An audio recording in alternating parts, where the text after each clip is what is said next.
സുഹൃത്തുക്കളെ, ആരെങ്കിലും നിങ്ങളുടെ ജീവിതം നരകതുല്യമാക്കി മാറ്റിയ സാഹചര്യം നിങ്ങൾക്കുണ്ടായിട്ടുണ്ടോ?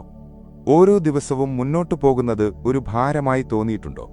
നിങ്ങളുടെ ആത്മവിശ്വാസം തകർക്കാനും നിങ്ങളെ താഴെയിറക്കാനും സ്വന്തം ആളുകൾ തന്നെ ശ്രമിക്കുന്നത് കണ്ടിട്ടുണ്ടോ? ഇത്തരമൊരു സാഹചര്യത്തിൽ സാധാരണയായി മനുഷ്യർ 2 വഴികളാണ് തിരഞ്ഞെടുക്കാറുള്ളത്. ഒന്നുകിൽ സ്വയം തകരുക, അല്ലെങ്കിൽ പ്രതികാരം ചെയ്യാൻ ഇറങ്ങിത്തിരിക്കുക. എന്നാൽ ഈ 2 വഴികളും മണ്ടത്തരമാണെന്ന് ആചാര്യ ചാണക്യൻ പറയുന്നു. ആയിരക്കണക്കിന് വർഷങ്ങൾക്ക് മുമ്പ് ചാണക്യൻ പറഞ്ഞത്, ശത്രുവിനെ തോൽപ്പിക്കാനുള്ള ഏറ്റവും വലിയ ആയുധം വാളല്ല, മറിച്ച് ബുദ്ധിയാണ്. ഒന്നുമില്ലായ്മയിൽ നിന്ന് മഗധയുടെ ഭരണം പിടിച്ചെടുക്കാൻ ചാണക്യനെ സഹായിച്ചത് അദ്ദേഹത്തിന്റെ തന്ത്രങ്ങളായിരുന്നു.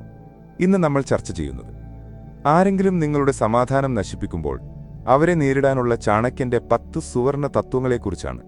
തത്വം 1: മാനസിക പീഡനത്തെയും യഥാർത്ഥ ശത്രുവിനെയും തിരിച്ചറിയുക. പലപ്പോഴും നമ്മെ തകർക്കുന്നത് പുറത്തുള്ളവരല്ല, മറിച്ച് നമുക്ക് ചുറ്റുമുള്ളവരാണ്. നിങ്ങളുടെ ആത്മാഭിമാനത്തെ തകർക്കുന്ന ആൾ ബന്ധുവായാലും അവൻ ശത്രുവാണ്. നല്ല സുഹൃത്തെന്നോ ബന്ധുവെന്നോ നടിച്ചുകൊണ്ട് നിങ്ങളെ മാനസികമായി തളർത്തുന്നവരെ തിരിച്ചറിയുക എന്നതാണ് ആദ്യപടി. നിങ്ങളുടെ വിജയങ്ങളിൽ അസൂയയുള്ളവരും മറ്റുള്ളവരുടെ മുന്നിൽ നിങ്ങളെ പരിഹസിക്കുന്നവരുമാണ് യഥാർത്ഥ ശത്രുക്കൾ. തത്വം 2: ശത്രുവിന്റെ ബലഹീനത തിരിച്ചറിയുക. ശത്രുവിനെ തോൽപ്പിക്കാൻ ബഹളം വെക്കുകയല്ല വേണ്ടത്. യുദ്ധം ജയിക്കുന്നത് വാളുകൊണ്ടല്ല, തലച്ചോറുകൊണ്ടാണ്.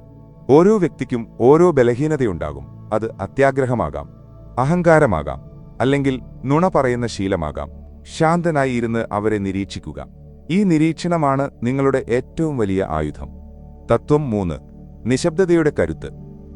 ആരെങ്കിലും നിങ്ങളെ വേദനിപ്പിക്കുമ്പോൾ കരയുന്നതിനേക്കാളും പരാതി പറയുന്നതിനേക്കാളും നല്ലത് മൗനം പാലിക്കുന്നതാണ്. നിങ്ങളുടെ വേദനയോ ദേഷ്യമോ മറ്റുള്ളവർക്ക് മുന്നിൽ വെളിപ്പെടുത്തിയാൽ നിങ്ങളുടെ പദ്ധതികൾ അവർ മനസ്സിലാക്കും.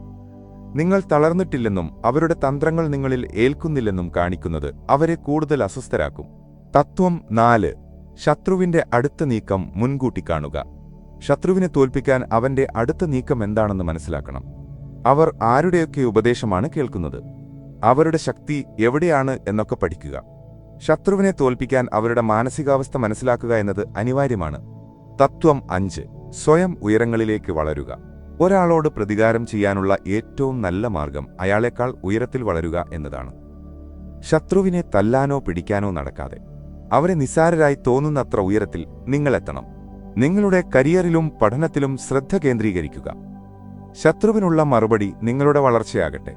തത്വം 6: ഒറ്റയ്ക്കാണെന്ന് ഒരിക്കലും കാണിക്കരുത്. ദുർബലരെയാണ് ലോകമെപ്പോഴും വേട്ടയാടുന്നത്. അതിനാൽ നിങ്ങൾക്ക് നല്ലൊരു സുഹൃദ് വലയമുണ്ടായിരിക്കണം. വിശ്വസ്തരായ ആളുകളെ കൂടെ നിർത്തുക. എന്നാൽ നിങ്ങളുടെ രഹസ്യങ്ങൾ എല്ലാവരോടും പങ്കുവയ്ക്കരുത്. ശത്രുവിനെ ഒരിക്കലും കുറച്ച് കാണരുത്. കൃത്യമായ സമയത്തിനായി കാത്തിരിക്കുക. തത്വം 7: വിഷലിപ്തമായ ആളുകളുടെ വലയിൽ വീഴുന്നത് എന്തുകൊണ്ട്? അവർ മാറുമെന്ന പ്രതീക്ഷയിൽ നമ്മൾ അവരെ സ്നേഹിക്കുന്നു. കൂടാതെ സമൂഹത്തെ പേടിച്ചും സ്വന്തം വില കുറച്ചു കാണുന്നതുകൊണ്ടും നമ്മൾ ഇത്തരം ചതിക്കുഴികളിൽ വീഴുന്നു. നിങ്ങളെ നിങ്ങൾ തന്നെ വിലമതിച്ചില്ലെങ്കിൽ ലോകം നിങ്ങളെ വിലമതിക്കില്ല. തത്വം 8: ബുദ്ധി കൊണ്ട് പോരാടുക. എതിരാളി ദേഷ്യപ്പെടുമ്പോൾ നിങ്ങൾ ചിരിച്ചുകൊണ്ട് മറുപടി നൽകുക. വിഡ്ഢികളുമായി തർക്കിക്കുന്നത് സമയം കളയലാണ്. പുറമേ ശാന്തനാണെങ്കിലും ഉള്ളിൽ കൃത്യമായ പദ്ധതികൾ തയ്യാറാക്കുക. ശത്രുശക്തനാണെങ്കിൽ ക്ഷമയോടെയിരിക്കുക. അവർക്ക് പിഴവ് സംഭവിക്കുമ്പോൾ മാത്രം പ്രതികരിക്കുക. തത്വം 9: സ്വയം അത്യന്താപേക്ഷിതനാവുക. നിങ്ങളെ ആർക്കും അവഗണിക്കാനാവാത്ത വിധം നിങ്ങളുടെ കഴിവുകൾ വർദ്ധിപ്പിക്കുക. ഓഫീസിലായാലും വീട്ടിലായാലും നിങ്ങളുടെ സാന്നിധ്യം ഒഴിവാക്കാൻ പറ്റാത്ത ഒന്നാക്കി മാറ്റുക. നിങ്ങൾ സ്വയം ശക്തി പ്രാപിക്കുമ്പോൾ നിങ്ങളെ തകർക്കാൻ നോക്കിയവർക്ക് മുന്നിൽ നിങ്ങളുടെ വിജയം ഒരു മറുപടിയായി മാറും. ഉപസംഹാരം: ഈ തത്വങ്ങൾ നിങ്ങളുടെ ജീവിതത്തിൽ പകർത്തിയാൽ ആർക്കും നിങ്ങളെ തളർത്താൻ കഴിയില്ല. ക്ഷമയും ബുദ്ധിയും ശരിയായ തന്ത്രവുമാണ് നിങ്ങളുടെ ശക്തി. വിഷലിപ്തമായ ആളുകളിൽ നിന്ന് അകന്നു നിൽക്കുക. സ്വയം കരുത്തരാകുക. ഈ വീഡിയോ നിങ്ങൾക്ക് ഇഷ്ടപ്പെട്ടെങ്കിൽ നിങ്ങളുടെ സുഹൃത്തുക്കൾക്കും ഇത് ഷെയർ ചെയ്യുക. ഇത്തരം ജീവിത തന്ത്രങ്ങൾക്കും ചാണക്യനീതികൾക്കുമായി സീക്രട്ട് വിസ്ഡം എന്ന ഈ ചാനൽ സബ്സ്ക്രൈബ് ചെയ്യാൻ മറക്കരുത്. എന്നും വിജയത്തിന്റെ പാത തിരഞ്ഞെടുക്കുക. നന്ദി.